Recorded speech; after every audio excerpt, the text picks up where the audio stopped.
Chapter 8 Hi guys, I said. I was all ready to run, but the Stooges weren't coming at me. Weird. They hadn't moved an inch. I looked at them closely. You know what I saw? Fear. We're just going home, said Wesley. We don't want any trouble. Alex was slowly backing away from me. Please, he cried. No more wedgies. This was the moment I'd been waiting for. Don't get your shirt in a knot, I said. I had no idea what it means, but I've always wanted to tell somebody that. Now get out of here. I watched the Stooges take off. I had this really huge grin on my face. Then I turned around and saw Bozo leaving school. He had a long piece of toilet paper stuck to his sneaker. I put my head in my hands. What was I going to do about Bozo? He was really nice for a tulpa, and he really trashed the Stooges for me. But now he was a problem, a big problem. Maybe that sounds mean, but it was the truth. I signaled my tulpa. Psst. Over here. Oh, hi, Zack, he said.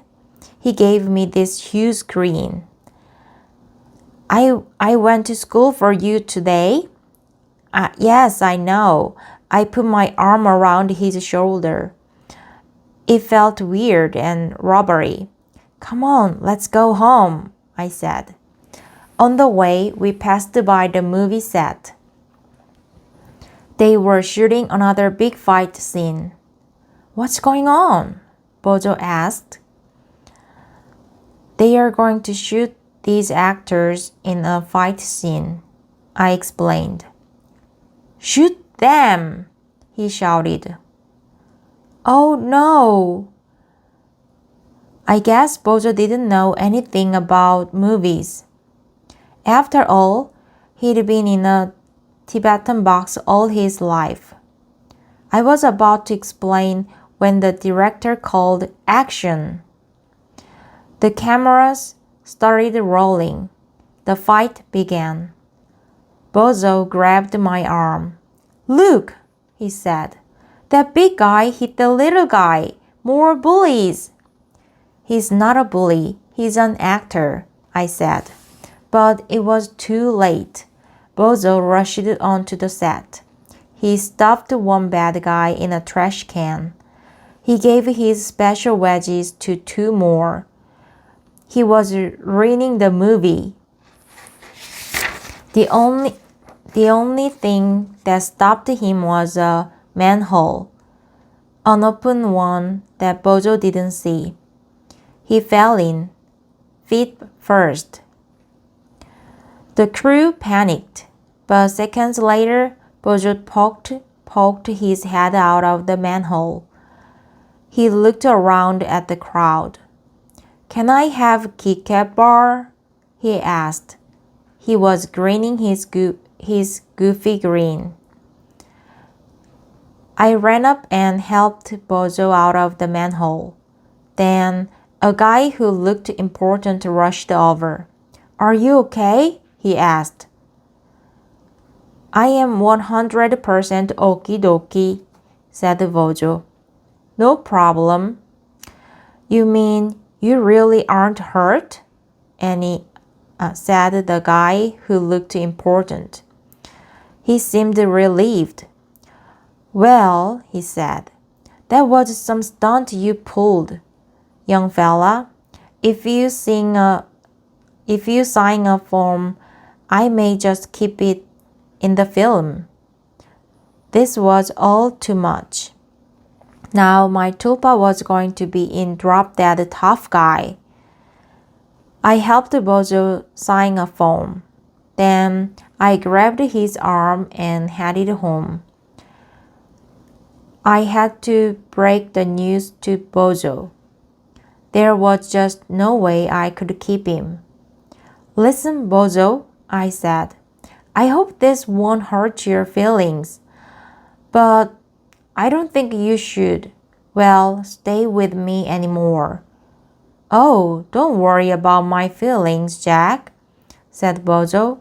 Tulpas don't have feelings. But where should I stay? I cleared my throat. Well, I said, would you mind going back where you came from? To the box? Yes. No problem, he said. I love the box. The box is my home. Great, I said. Okie dokie, said the tulpa. Just tell me one thing. What? How will I feel? How will I fit inside it? Chapter 9. The old guy who'd sold me the brass box was my only hope. He was still at the same booth in the flea market. Today, he had on a beanie with a propeller on it. Hello, sir, I said. I'm the boy who bought the brass box. Remember? I see you have much success, said the old man. That is very fine, Tulpa. The tulpa smiled his goofy smile. Right, I said. I leaned over, so I was nose to nose with the old man. The thing is, sir, this tulpa is making my life a mess, I whispered. I've got to get rid of him, but the instruction book doesn't say how. So first you want tulpa, then you don't.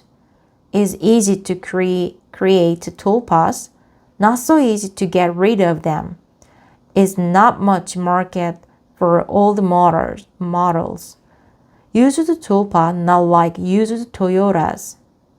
I left the guy laughing like a madman at his own joke. Bozo and I walked sadly back home. Before unlocking the door, I turned to the tulpa. I don't want Dad to see you, okay? I'm going to sneak you inside. The tulpa wasn't listening to me. I want to kick a bar, he said. Maybe later, I said. Right now, we have to sneak in without Dad seeing us. Okie dokie, said Bozo. I opened the door. Is it later now? He asked. I clapped my hand over his mouth. Hi, Zack, called Dad from the kitchen. Hi, Dad, I called back. Don't make a sound, I hissed to Bozo. Okie dokie, can I have Kit Kat bar now? In a minute, I snapped. I put down my backpack. My back was only turned for a second, but when I turned back, Bozo was gone. He was heading for the kitchen, where Dad was. I hid behind the door, out of Dad's sight. Oh, hi, Zack, Dad said to my tulpa. Hi, Zack's Dad, said Bozo. I want a Kit Kat bar. Sorry, buddy, said Dad. We don't have any, but look what I have here, a peanut butter and jelly sandwich. Okie dokie.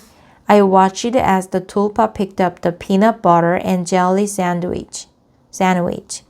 Peanut butter? For some reason, that made me even more nervous. I tried to think why. Hey, wait a minute! The book said never to give peanuts to a tulpa. No! I shouted. I dove into the kitchen and grabbed the sandwich, but it was too late. The tulpa had taken a huge bite. Now what? I started at Bozo. Dad stared at me. His eyes were almost popping out of his head. Zack? he asked the tulpa. Who is... Dad, over here, I said. I gave a little wave. I'm Zack. Dad kept blinking. Then who is... I will explain in a minute, I said. But just then, Bozo opened his mouth and let out his really loud belch. He had a weird look on his face. I have to split, said Bozo. I thought this was just old-time hippie slang that meant he had to leave. Then I heard a loud cracking sound. Bozo split in two. There were two exact copies of me. Him. And they were both half the size of the original. Dad stood there in the kitchen staring at my two clones. He looked surprised. Okay, maybe paralyzed is a better word. Dad, I said, I was going to tell you about this. I really was. I was just waiting for the right moment is all. Hello, Zack's dad, both mini tulpas said together. Can we have Kit bar? Dad tried to speak, but nothing came out. They are not real people, Dad, I explained. They are tulpas. The first one came from a brass box I bought at a flea market. I created it to fight some bullies. Tulpas don't eat much, except for Kit Kat bars, and tulpas don't take showers. What you do is you just wipe them off with a damp cloth. I was babbling now, but I couldn't stop myself. The two little tulpas were on the kitchen chairs, trying to get the rest of the sandwich. But I was too fast for them. I grabbed it out of their rubbery little hands. See, Dad, what happened here is you fed it peanut butter. You're not supposed to do that. The book was very clear. My voice trailed off. Both tulpas belched and started staggering around. They don't look so good, I said. Just then, there was the same terrible cracking sound again. Both tulpas split in half. Now there were 4 of them, and each was a fourth the size of the original. We're hungry, they cried all together. Their voices were kind of high, like really little kids or chipmunks. Guys, I said, but before I could finish my sentence, I heard another cracking sound. They split in half again. Now there were 8 tiny Bozos. Zack, said Dad. His voice was barely a whisper. We can't keep them. I know that, Dad. Believe me, I said. But I don't know how to get rid of them. Dad nodded weakly. The tulpa was even willing to go back in the box, I said. But he was way too big. Just then, there was another cracking sound.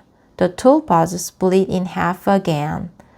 But getting smaller all the time, Dad croaked. I now had 16 tulpas, each of them 3 inches high. That's when it hit me. Maybe I couldn't fit my one big tulpa into the Tibetan brass box, but I could sure fit all these little tulpas inside it now. Dad, I said, I have an idea. Being careful not to step on any little tulpas, I rushed to my bedroom. I got the box. I raced back to the kitchen. By that time, the tulpas had split a couple more times. I put the box on the floor and opened the lid. Little tulpas were climbing up the legs of the kitchen table. Little tulpas were scurrying across the floor. They were making squeaking sounds, but I couldn't understand what they were saying. "Okay, guys, forward march," I commanded. I pointed to the box, but the army of tiny tulpas didn't listen. I tried scooping some up with my baseball cap. Dad was using a plastic cup. "Yikes!" I cried. "One is up my pants leg." It tickled like crazy. I reached into my pants and pulled the little guy out by an arm. Phew! He was squirming and squeaking like crazy, but now I could make out what he was saying. "Kit Kat bar, Kit Kat bar." And then I knew what I had to do. "Dad, I will be right back," I shouted. "No, don't leave me here alone." I heard Dad yelling as I ran out of the apartment. I had no choice. I raced down to the corner newsstand and bought a Kit Kat bar. I raced back upstairs. Dad was standing in the middle of the kitchen floor. He was surrounded by a sea of tulpas. There must have been hundreds of them by now, tinier than ever. I tore the wrapper off the Kit Kat bar and placed it in the bottom of the brass box. A change came over the mini tulpas as the smell reached their tiny nostrils. They stopped for a second. Then they stampeded toward the box. My plan was working. Dad leaned pencils against the side of the box. The tulpas swarmed up the pencil ramps. They dove into the box and began devouring the Kit Kat bar. Soon the last little tulpa was chomping away inside the box. It was more crowded than a subway car at rush hour. I slammed down the lid. "So long, guys," I called. "Nice knowing you." Suddenly, there was a soft popping sound. A puff of smoke curled out of the sides of the box. I opened the lid. They were gone. All my tulpas were really gone. I had done it. A few months later, Dad and I were in a video store. There was Drop Dead Tough Guy on the shelf. So we rented it. It wasn't too good, if you want to know the truth. In fact, the only good scene was the fight with my tulpa in it. He sure could give one mean wedgies. Oh, in case you were wondering, the Three Stooges haven't bothered me again. When they see me, they either sort of suck up to me or else they run away. The other kids at school are pretty impressed. They want to know my secret. No way I'm going to tell. And I've hung on to that brass box. Who knows, someday I might just need Bozo again.